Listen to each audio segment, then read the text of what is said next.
Study S speech रे आपण मानकु स्वागत जनाऊे। आज भिडियो रे आमे देखिबा तुमे देखिथिबा कोनोसी एक दर्शनीय स्थान विषय रे ओडिया रचना उपक्रम प्राकृतिक सुषमा और पौराणिक गारिमापूर्ण उत्कल भूमि एक पावन क्षेत्र।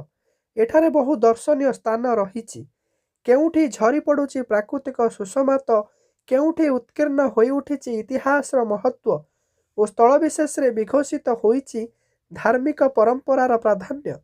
तेबे से सब मध्यरु श्रीक्षेत्र पुरी हेउची एक दर्शनीय स्थान जहाँकि दर्शकर मन प्राण और हृदय को विमोहित करे। से पुण्यपीठ दर्शन मोर सहज अनुभूति अभिषिक्त करि पारिछि। स्थानटीर महत्व सबु दर्शनीय और हृदयग्राही श्रीक्षेत्रर महत्व विभिन्न दृष्टि मर्यादावंत। एहार प्राकृतिक सुषमा पौराणिक और ऐतिहासिक पृष्ठभूमि एहाकु गरिमामय और गौरवमंडित करिछि।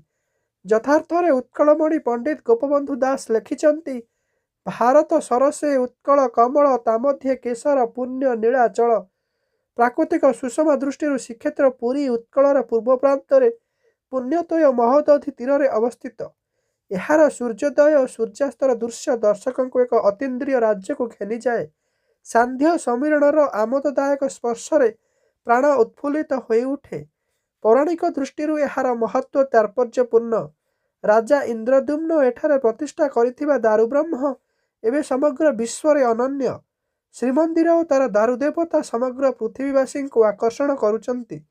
प्रत्येक जगन्नाथ भक्त नीलाचल को आसी सी विग्रह मान को दर्शन करिबार अभिलाष रे व्याकुल होई उठंती। महाप्रभुंकर श्री महाप्रसाद प्रत्येकंक पाई अभिलाषित अटे। यह विश्व भातृत्व मैत्री और प्रीतिर स्वाक्षर बहन करे। श्रीक्षेत्रर अनन्य आकर्षण हेउची पंच महादेव एवं पंचतीर्थ। प्रत्येक दर्शनार्थी श्री नीलकंठ, श्री लोकनाथ, श्री जमेश्वर, श्री कपालमोचन एवं श्री मार्कंडेश्वर को दर्शन करी मुक्त अभिलाष पोषण करती। चंदन यात्रा अवसर में मोर दर्शन अभिलाष पूर्ण हेबा सहित अत्यंत सुखदायक होइतिला।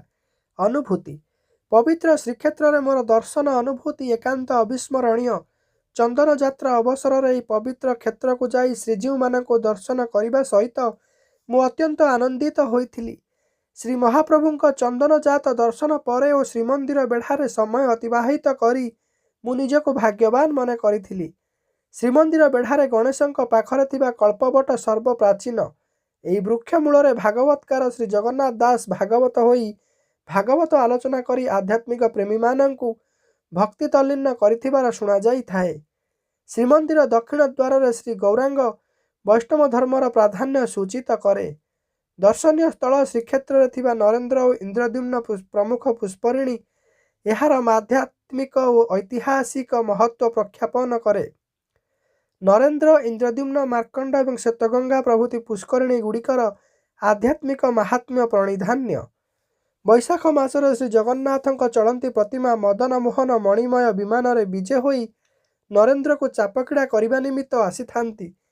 एही चापक्रीड़ा देखी दर्शनार्थी निजर मन और नयन को तृप्त करती। मो पाई एहा थिला एक अपूर्व सुजोग।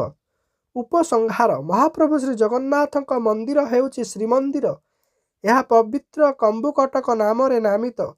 यह पवित्र क्षेत्राधिपति श्री जगन्नाथ जगतर नाथ प्रभुंक दाण्ड हेउची बड़ दाण्ड, पंडा हेउची बड़ पंडा, सागर महोदधि श्मशान स्वर्गद्वार।